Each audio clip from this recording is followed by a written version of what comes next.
Legal Violence in the Lives of Immigrants, How Immigration Enforcement Affects Families, Schools, and Workplaces by Cecilia Menjivar and Leisy, Abrego. December 2012, Part 2. Legal Violence and Over Threats to Undocumented Worker. Legal violence and tenuous legal status make it less likely that immigrants will come forward to repeat workplace abuse. Workers feel powers doubt that they have the rights as workers and are generally more exploitable. Manuel, a Salvadoran who has had temporary protected status on and off for 17 years, is meticulous about renewing his work permit even before the deadline, keeping him in legal status. He has always been outspoken and tells it like it is, unquote. Lately, however, he has changed his views and now prefers not to complain at work. Having lived in Phoenix since 1991, he has experienced the increasing criminalization of immigrants at the federal level and sees what recent state laws like SB 1070 mean for workers like him in Arizona. A victim of abuse by a foreman, Manuel asks Menjivar to help him write a letter of complaint to the owner of the company. But he never sent the letter. A bit surprised, Menjivar asked him why. Because these days, Manuel said, you can't say anything. A couple of years ago, in another time, I would have sent it in. But now I'm afraid, with the times now, we all live afraid. Even though Manuel realizes it is not okay for his employer to fail to pay him overtime, to give him only one 15-minute break a day, to refer to him using ethnic slurs, and to regularly threaten to call him the feared migra immigration officials. Manuel is now afraid to speak up. His case typifies the type of fear that allows unscrupulous employers to hold the legal status of their workers over their heads and use it to abuse and exploit them. In such difficult conditions where basic safety standards are overlooked, workers will likely get injured. These fears are not simply theoretical. According to the Bureau of Labor Statistics, foreign-born Latinos have the highest rates of death on the job of any population group in the United States. Nelson, an undocumented Salvadoran immigrant in Los Angeles, earning less than minimum wage, described his predicament working at a warehouse. That is hard because they don't care if one is tired, if one needs to rest, or if the temperature inside the warehouse is too hot or too cold. And so, since they didn't even let us rest, I messed up my back, and when I told them, they pretended not to hear me. They didn't do anything. Employers know that they can be unscrupulous towards undocumented workers with little to no consequences rather than remedy the situation. They can afford to ignore it because they know that the workers feel unprotected. Nelson, for example, spoke up to demand his paycheck from the employers, but had only limited success negotiating with them. I kept complaining, and in the end, they told me that if I couldn't do the work anymore, I should look for another job because they needed someone who could stay on schedule. And after that, I still had to fight with them to get my last paycheck because they were saying that I worked too slowly. Nelson at least got his last paycheck, but only after pushing his employers. It is noteworthy that because he was paid piecemeal, depending on the number of boxes he loaded and unloaded, his earnings often added up to less than minimum wage. Beyond that, however, he must continue to deal with the repercussions of his injury. Up until now, he said, I still can't carry anything too heavy, so I haven't been able to find a steady job. Due to the undocumented status, Nelson was afraid to apply for workers' compensation or to denounce the employer who fired him when he complained of back pain. Since losing his steady job, he spends most of his time at a day labor site trying to get short-term jobs. Unfortunately, as he said, in this kind of work, you don't earn enough. The current legal system with new immigration laws at the federal, state, and local levels, increasing immigrant workers' fear of deportation and diminishing the effectiveness of their workplace rights, makes it possible for employers not to only to pay immigrants low wages, but also to withhold health benefits and other basic legally mandated provisions such as bathroom breaks and protective gear when necessary for the job. Here, the law directly creates conditions under which immigrant workers' rights are diminished. Employers know that even if they look the other way and hire unauthorized immigrants, they can still use the power of immigration law to keep their employees in line. Studies have found that employers threaten to call immigration and custom enforcements on their own employees as a way to keep them from challenging unsafe work sites or wage abuses, or to keep them from unionizing. But it is not simply employers' actions that lead to fear among workers. It is also the immigration laws themselves, which provide a structure for abuse and lack of adequate protection for unauthorized workers. The current legal system has also direct long-term effects, demonstrating how legal violence shapes immigrants' futures. Nelson goes on to explain how the current system thwarts his American dream. Quote, one comes here thinking that life will be better, but without papers, one's life is not worth much. Look at me. I have always been a hard worker, but I messed up my back working, carrying heavy things without any protection. I can't do anything about it, unquote. For Nelson, the long-term consequences include blocked areas, access to medical care, and survival for his family. What doctor is going to help me if I can't pay? And the worst part is, who's going to hire me now? How will I support my family? Hoffman Plastic, legal violence, and subtle threats in the workplace.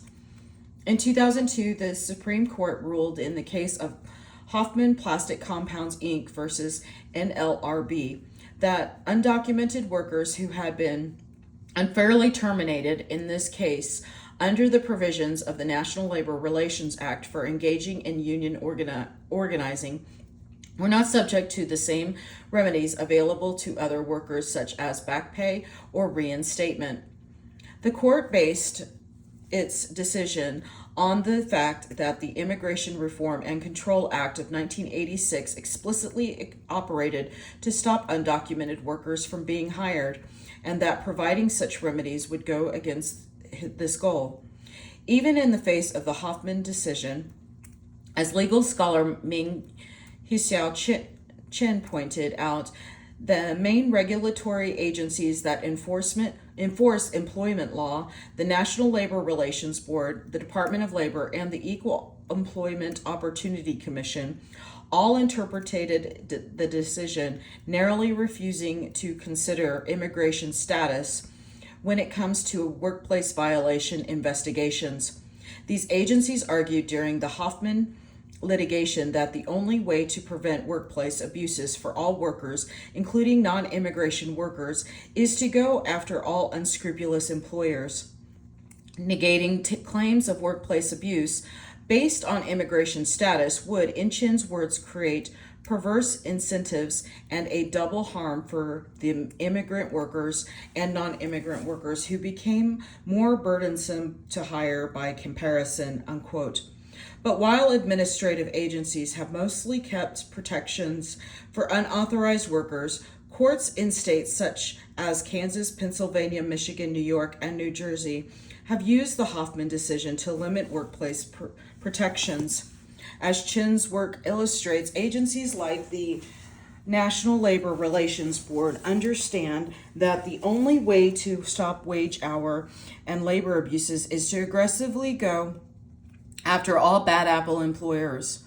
But with such a large undocumented population, and with decisions like Hoffman, limiting the overall remedies for a portion of the workforce, especially those working in states whose courts have subsequently limited protections for unauthorized workers, workplace abuses of undocumented immigrants continue to, and scholars continue to find evidence of wage and hour, paycheck, and health and safety violations for immigrant workers.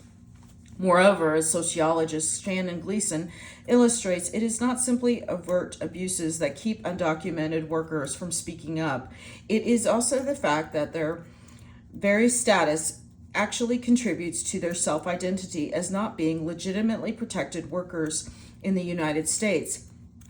In her study of restaurant workers, Gleason found that even respondents who knew their rights and the laws on workplace violations still felt, in the words of one of her interviewees, that they just have to obey their employers.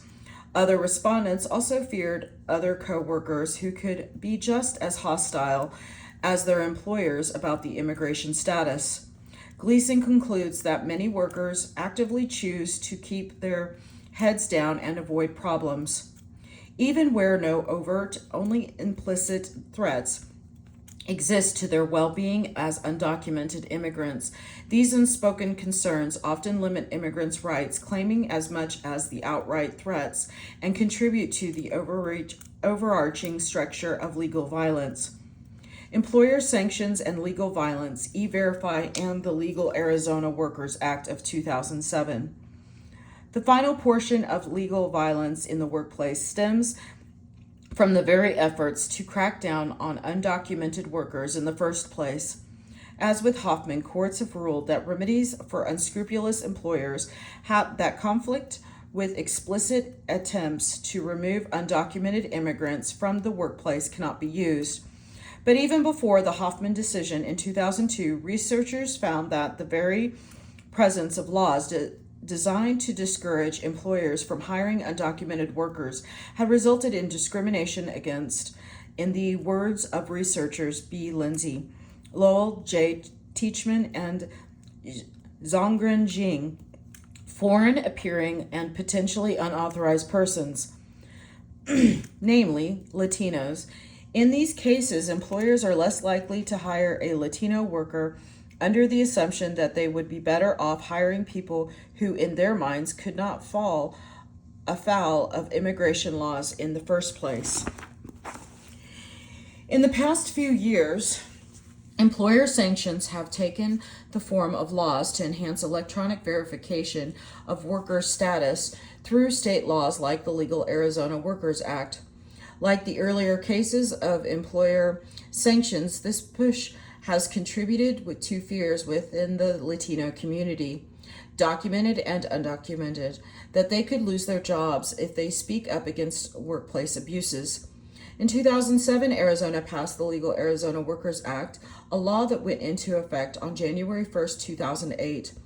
The law targets businesses that intentionally or knowingly hire undocumented immigrants by suspending or revoking their business licenses, and mandates that all employees use E-Verify, the government's internet-based work authorization system, to check the status of the hires. Although its perpetrated objective was to reduce the number of undocumented immigrants in the state, the law mainly exacerbated this population already vulnerable living situations and gave employers yet another tool to lord the status of their workers over them. Fearful employers began to fire workers who could not produce proof of work eligibility even before the law officially went into effect. Floridalma, for example, is a Guatemalan immigrant who initially worked at a furniture factory in the Phoenix area when she arrived in 2004. She said that the factory owners fired everyone just in case because they were fearful that some workers might be using fake IDs to work. Anecdotal evidence illustrates that those who stayed in their jobs are more susceptible to unpaid hours, increased workloads, and dismissed without cause, as was Floridalma's case. Fired soon after the 2008 law went into effect, she now earns a living by cleaning houses. She started working as an assistant to another undocumented woman who, quote, owns the route of houses they clean, and even though the woman charges $70 per house, Floridalma only gets $15 per house. She said this change of career is a direct result of the 2008 law, but also blamed her, quote, boss for not paying her enough, rather than leaving the state altogether, as Floridalma's case illustrates the Legal Arizona Workers Act pushes immigrants to the informal economy and further underground. Legal violence harms all workers, even the native born. Whether explicit or implicit threats to immigrant workers and the prevalence of unscrupulous employers contribute to lower wages and greater uncertainty and safety issues in the workplace for all American workers, documented and undocumented, native born and immigrant alike. On the macro level, U.S. employment law is based on the premise that all workers have the right to challenge workplace abuses, and that doing so not only helps reform their own workplaces, but also every work site across the country. Employers need to see the claims are being made against the bad apples among them and need to feel that there are consequences to their actions. Limiting the ability to and the willingness of undocumented immigrants to challenge unscrupulous employers tells employers that they can get away with workplace abuses. But equally so, on the micro level, as the Immigration Policy Center has documented, when unauthorized immigrants have no choice but to accept pay below minimum wage and unsafe working conditions, it makes it difficult for law-abiding employers to compete with those employers who hire unauthorized workers in order to make a bigger profit, unquote. In this case, it is not the presence of unauthorized immigrants to work in below minimum wage jobs that open the door to unscrupulous employers. Indeed, as with the National Employment Law Project found, more than 2/3 of low-wage workers, regardless of status, experience wage abuses, but rather its lack of adequate legal protections, blocked opportunities for job mobility, harm not only the individuals who have no viable options, but they harm these individuals' families as well. With ramifications for schools, communities, and institutions, immigrants who earn low wages are victims of wage theft, pay less in taxes, cannot buy a home or purchase goods to further strengthen the economy, and their stressful conditions may prevent them from contributing in other ways through local institutions. Truncated paths of integration for one group reverberate sooner or later to the rest of society. The school. Manifestations of legal violence affect immigrants at all ages and levels, particularly in school-related matters. Education is another key dimension in the path of immigrant integration, and an area where today's legal system leaves an indelible, and long-lasting mark. Schools are the main social institution with which young immigrants interact, and education is especially influential in determining their day-to-day realities and their long-term incorporation into the United States. When immigrants arrive as children, as soon as they are school age, much of their time is spent in school, where they share educational and social experiences with other children. Whether they are documented, undocumented, or U.S. citizens, it is in school these children learn and often internalize U.S. societal values and norms, including some that denigrate their parents for being undocumented. The 1982 Supreme Court case, Plyler versus Doe, guarantees access to K-12 public schooling regardless of immigration status, yet undocumented students still speak of feeling unwelcome during their time in school, and especially after high school. When their access to higher education is not guaranteed, nor even a possibility in some states, legal violence manifests itself in schools through blocked paths to mobility and intense stigmatization of youth who otherwise feel a strong sense of belonging in U.S. society. Some youth, particularly those whose parents are undocumented, learn early on that their undocumented status makes them different, vulnerable, and even suspect. This is especially driven home by nervous parents who, in fearful of deportation, may not take their children, including U.S.-born children, to school. Even though research by the Urban Institute found that schools provide a, quote, safe haven for children who have lost a family member to immigration enforcement, helping these students cope and adjust. The schools can only provide these functions when parents feel comfortable enough to send their children, not fearing immigration reprisals. The recent cases of immigration officials tracking and arresting undocumented immigrants at school sites in Ohio is but one example of perils of schooling for undocumented and mixed status families. Another prime example is borne out by Alabama on the first day after Alabama's anti-immigrant law HB 56 went into effect in the fall of 2011. 2,285 Latino children were absent from the state's public schools because of parental fears. Afraid of being apprehended and separated, families avoid interacting with officials and social service agencies, even when this means denying children the social, medical, and educational services they need and are entitled to. In the process, children learn to be fearful of authorities who may, at any moment during a regular activity, such as attending school, separate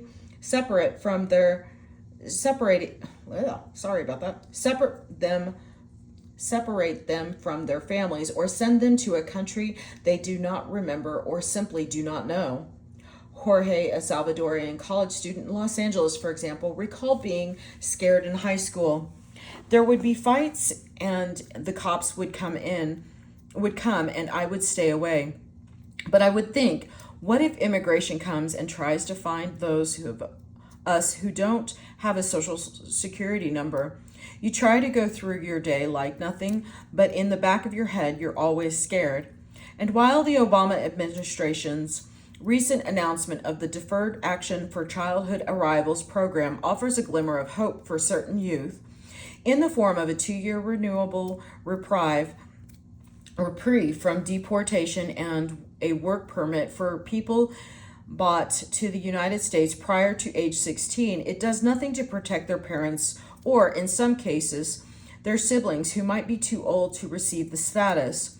So while deferred action can grant up to 1.76 million people the peace of mind, even if only temporarily, of knowing they will not be deported, it does nothing to take away the fear of that their families could be deported, a fear that heart of legal violence, legal status, and altered educational expectations. Although the Plyer decision bars K-12 schools from excluding undocumented students, nothing guarantees their access to higher education, a fact many undocumented students are painfully aware of. Though there is much variation in policy from state to state, only 12 states grant undocumented students in-state tuition, and out of the 12, only Texas, New Mexico, California, and Maryland allow students access to state financial aid. Given the high likelihood that these students are members of low-income families, the cost of attending college is prohibitive. The cumulative stress of being stigmatized and fearing deportation, paired with the knowledge that life will change radically after high school, leads to trumped aspirations and little motivation for many youth. Many formerly high-achieving students explain their poor academic performance as a result of lack of desirable opportunities. The daughter of a Guatemalan couple in Phoenix, for instance, managed to keep a high grade point average all 4 years of high school while working alongside her parents, cleaning houses and offices on weekends. As her high school graduation approached, however, she confided in her mother, "I don't want to leave school. I want to flunk. I want to stay in school. I know that after this, finishing school, I will have nothing. I feel like my life will be over. I want to stay back a grade, so at least I'll continue going to school." With few or no opportunities to regularize their status, and knowing that there is no future for them in the U.S. society, these student situations exemplify the effects of legal violence in their lives. David, a Guatemalan high school student in Los Angeles, shared the following during a personal interview. Leisy, Abrego, do you find that it's common at your school that there are people who talk about this, about not having their papers? David, yeah, a lot of people want to go to college, LA, and they know that they can't. Yeah. What do you think that does to people? It makes them give up. Like, why try? When they find out they can't go to college because they don't have papers. LA. Do you know a lot of people who have gone through that? D. Some of my friends, yeah, they give up. They say, why bother if I can't continue? David is quick to make the connection between his legal status and his desire to go to college. In schools with large populations of students with various uncertain statuses, the knowledge that such statuses will keep them from attending college quickly lowers their aspirations. This is the case of a Salvadorian mixed status family in Phoenix, in which all 5 members have different legal statuses. The mother, who has legal status and a work permit and attended 2 years of law school in El Salvador, explained that each of her children had to quit their educational objectives due to their legal statuses in her case. She adds, I was a very good student. I have taken 38 credits at the community college, but when will I finish? When will I transfer and get my degree? We're not even talking about law school anymore. That's gone. I don't aspire to that anymore. In this way, legal violence keeps individuals in different situations by blocking their paths to upward mobility and keeping them on the margins of society. In addition, many undocumented youth only first learn of their status in high school, when they have filled out applications for internships, summer jobs, or college admission. Unable to provide a social security number for the applications, their parents are forced to explain the situation to them, often for the first time. By the time they learn they are undocumented, many have been socialized in the United States, where having had legal access to schools, they develop a strong sense of belonging. This finding parallels a study of undocumented youth in Los Angeles, where the realization of their undocumented status affected the youth physically, emotionally, and biologically, stunting their development. From that moment of realization on, however, their legal status becomes a central obstacle in their lives and an effective barrier to their incorporation into the U.S. society. As Alex A. Salvador Jr. in high school described it before he learned of his status, I used to leave my house to go to school every day, and I didn't know anything. I didn't know I was undocumented. I just went to class, hung out with my friends, whatever normal things. After learning of his status, Alex tried to keep pursuing his goals, but he lived with constant reminders of his vulnerability. In his worldview, as well as that of other youth in a similar situation, undocumented status is an anomaly because they have lived in the United States all their lives. Informed by the same media and public debates, just like their peers around them, they may internalize the notion that being undocumented is a negative and unacceptable characteristic. As a result, they feel stigmatized in the very society that they previously considered home. Once these youth learn about their legal status, many develop an awareness of the negative connotations associated with their illegality. Astrid, a Salvadorian undocumented high school student, recalled feeling uncomfortable at school when the classroom topic turned to my immigration. I hate how they call us illegal aliens. She said, I feel like telling them that I don't have an antenna. I'm not a weirdo like they think. Concerned with the potential repercussions, however, she never learned these feelings with her peers. Similarly, Brenda, an undocumented Guatemalan high school student, said, they call us illegals and they think we're committing crimes all the time, and we're not. The undocumented label weighs heavily on these youth who, like any other U.S. teenager, often want nothing more than to fit in. The stigma that youth experience as a result of the legal labels and anti-immigrant discourse can stand in the way of their long-term incorporation into U.S. society. Youth in certain legal statuses must interact and share their status with gatekeepers and school officials to transition to higher education. Among other things, they have to request letters of recommendation and proof of school attendance to apply to college.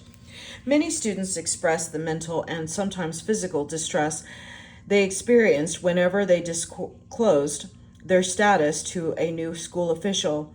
Unsure about teachers' and counselors' stances on immigration, they worried about being publicly ridiculed and targeted. Alyssa, a Guatemalan high school student in Los Angeles, fidgeted with her fingers and looked away as she described this process. I would get really nervous, but I had to tell them, teachers, because I just thought that they could help me. It's stressful. You don't know if they will treat you different, unquote.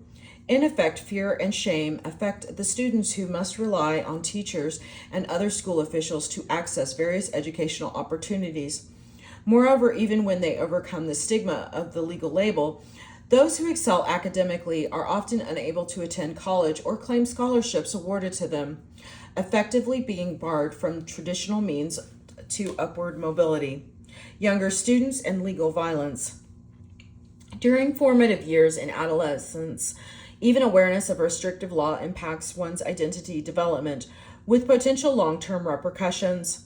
A survey conducted among 726 middle school students in the Phoenix metro area found that even awareness of Arizona's SB 1070, even while the bill's more controversial portions were still on hold, was positively linked to the perceptions of discrimination and negatively impacted the youth's perceptions of being American.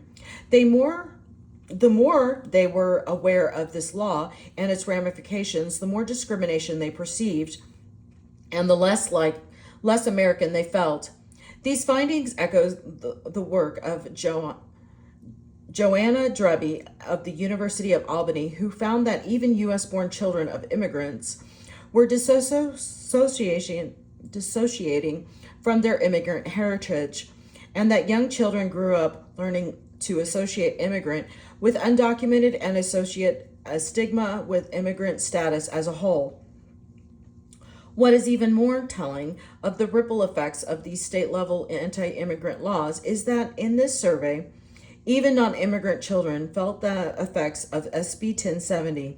Non-immigrant white students felt less American, perhaps concerned for their friends and peers who at any moment may be removed from school if apprehended and deported or removal by fearful parents who experience the full force of the attrition through enforcement practices.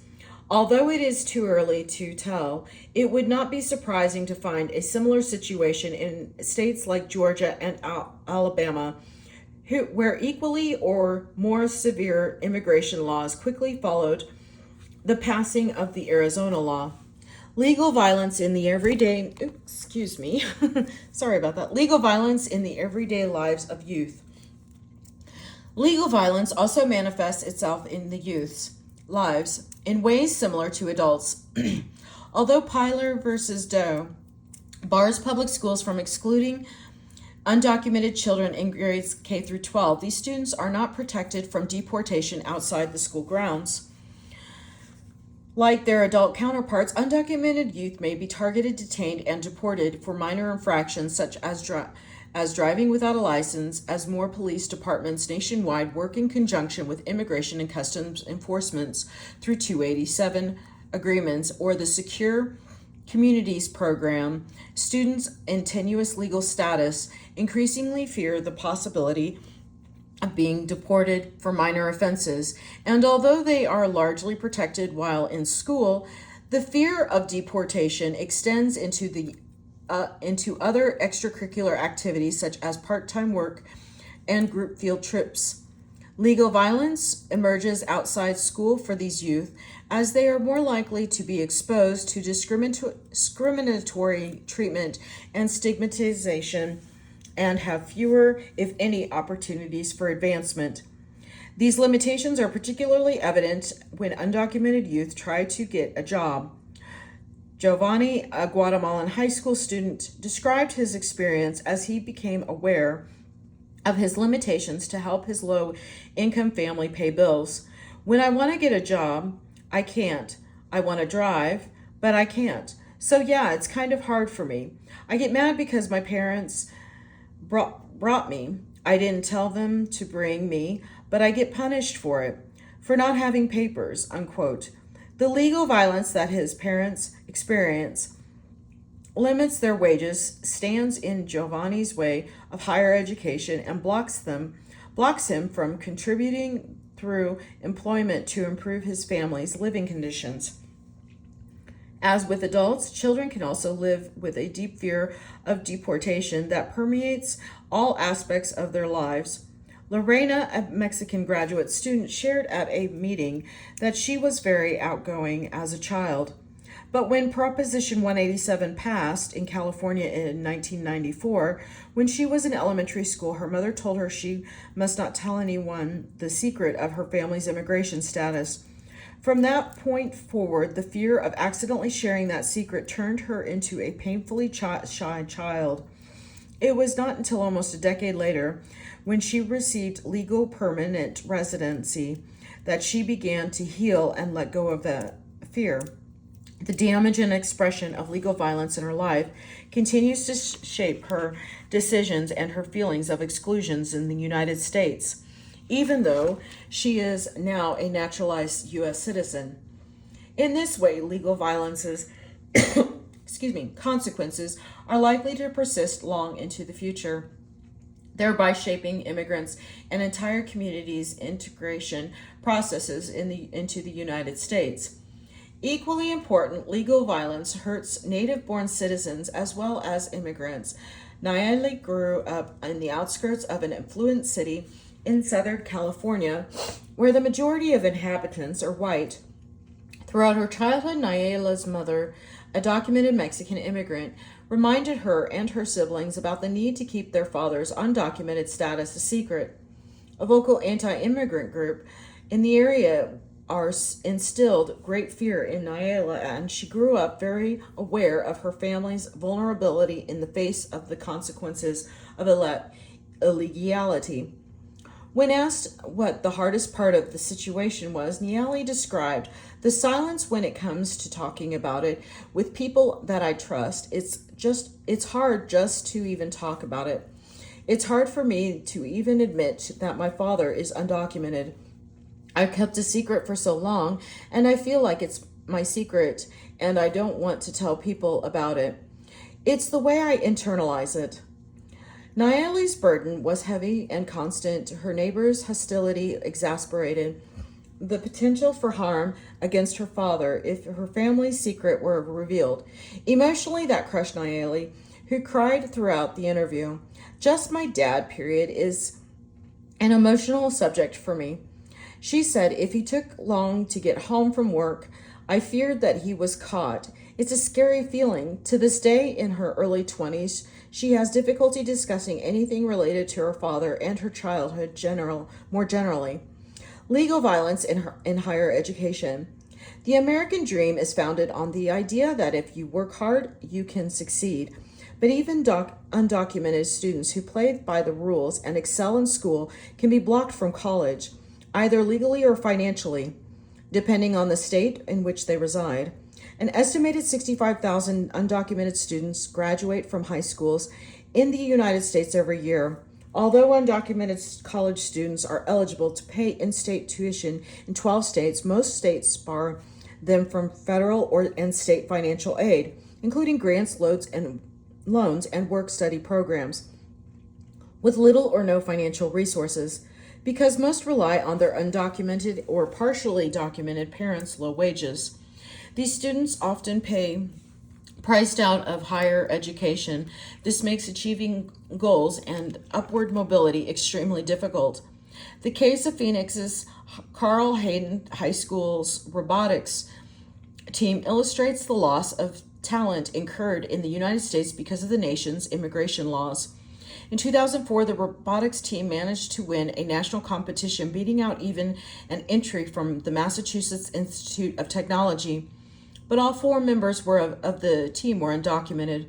4 years later, one of the team's members was pursuing a career in catering while another was working as a carpenter. Only one of the members was still pursuing engineering. Camilo, a high-achieving Guatemalan student in Los Angeles, shared his frustrations. Teachers always tell you not to worry about where the school is or how much it costs. They tell us we have so many options, but we undocumented students don't have those decisions. Our decision is only if we can or can't go to college. Our decision is whether or not we can pay for college. Once they get into college, moreover, depending on where they live, they may or may not have access to financial aid in California, even after undocumented students were allowed to pay in-state tuition. College can remain unaffordable without financial aid. Molly, for example, applied for scholarships, held several fundraisers, and worked as a caregiver to an elderly woman to raise money for tuition.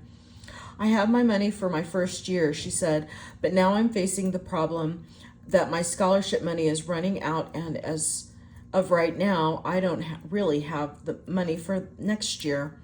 So that's something that's haunting me. Indeed, in meeting after meeting with undocumented students, one of their most common sources of stress is their lack of funds.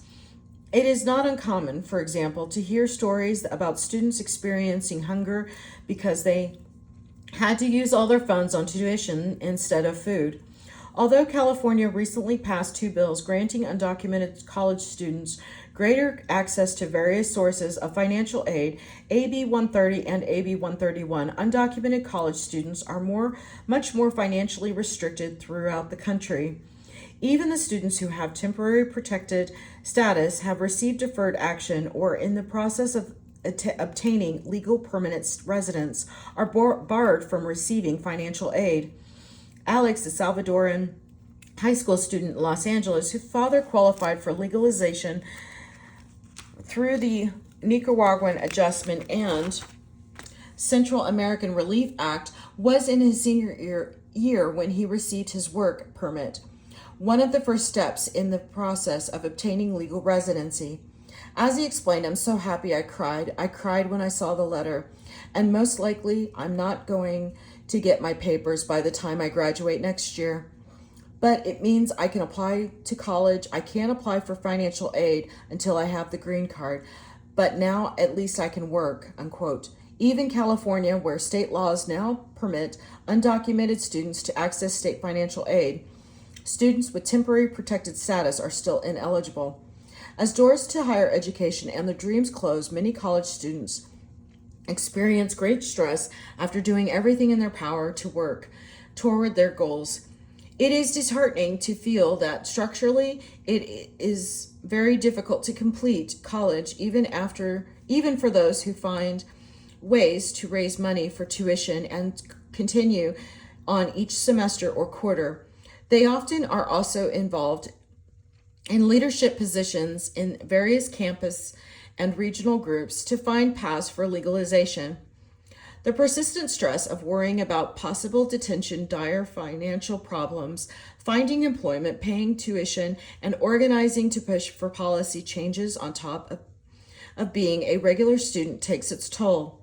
In 2012, for example, the UCLA Labor Center developed a new program called the Circle Project to begin to address the emotional health of undocumented college students. Conclusions and recommendations. Immigrants represent progress and the future well-being of U.S. society, but the confluence of immigration enforcement, fear of today's enforcement strategies, and a general stigma of immigration status, the combination of which we have termed legal violence, has the potential to hinder the incorporation of generations of immigrants. The unprompted references of our study participants in Los Angeles and Phoenix to the immigration laws that govern their lives demonstrate the power of these laws, designed to modify migratory practices and behaviors. For example, by making life so difficult for immigrants that they will either self-deport or not come into the country at all. These laws make immigrants suspect in the eyes of others and create significant fear among the entire immigrant population. But equally so, the effects of the contemporary enforcement strategies at the federal, state, and local levels do not solely affect undocumented immigrants. They also develop the lives of the documented immigrants as well as the U.S. born, as well as these groups live and go to school together. In this way, legal violence affects all Americans mitigating its harsh effects is an imperative.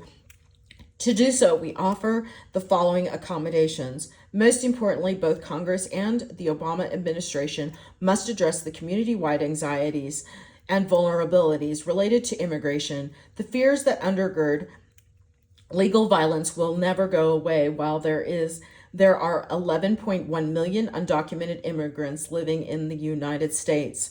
Congress must pass a comprehensive immigration reform bill that includes a pathway to citizenship for undocumented immigrants and includes specific provisions for immigrant youth, such as the provision of the DREAM Act, which provides a pathway to citizenship for young undocumented immigrants who complete high school and some college or military service. The administration should target enforcement practices on serious criminals rather than low-level offenders. Finally, immigration must be decoupled from local enforcement efforts so that immigrants and their families can regain trust in authorities. In addition to in the realm of the family, Congress should pass legislation to ensure that children are not unnecessarily separated from their families and mandate minimum standards for immigration enforcement when children are involved, such as ensuring that parents are able to continue making decisions about their family's well-being and taking the interests of the children into account in enforcement decisions. Bills such as the Help Separated Families Act and the Human Enforcement and Legal Protections for Separated Children Act would go a long way to achieving these goals. The government should allow family members who are adjusting to legal status and subject to the provisions of immigration law that bar undocumented immigrants from re-entering the United States for 3 to 10 years, depending on how long they were in the country without status, to remain in the United States rather than having to leave the country to apply for a waiver of the bar, known as a waiver of inadmissibility. The Obama administration should also reinstate provisions that allow legal permanent residents, green card holders, with a criminal conviction to receive a hearing prior to being placed in deportation proceedings. Both changes would ensure greater flexibility when it comes to keeping families together.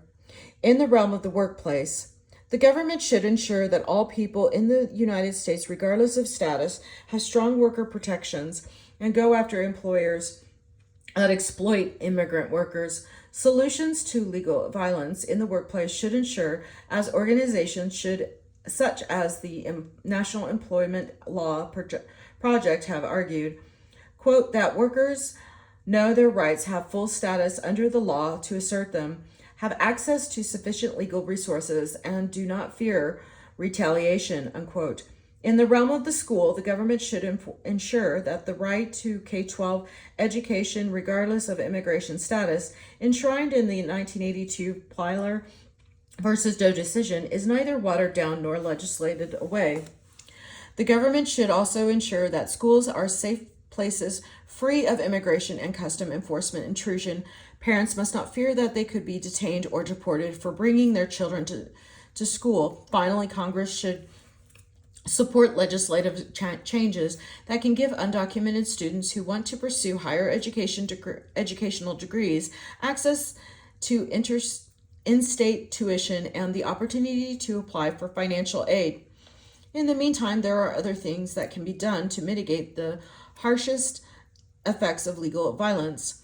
First and foremost, the Obama administration should expand its usage of prosecutorial discretion to ensure that immigrants who have committed no crimes, who are settled in our communities, our workplaces, and our schools do not face the ever-present threats of enforcement. Likewise, on the state and local levels, officials of non-governmental organizations should continue their work communicating with immigrant communities to explain their rights and to allay fears of unwarranted arrest or detention.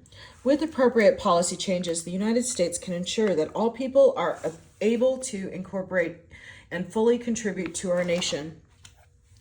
Here's the appendix methodology about the authors in notes.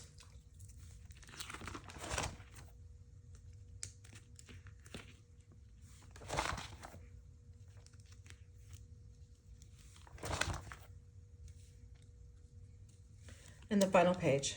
This is the end of part 2. Thank you.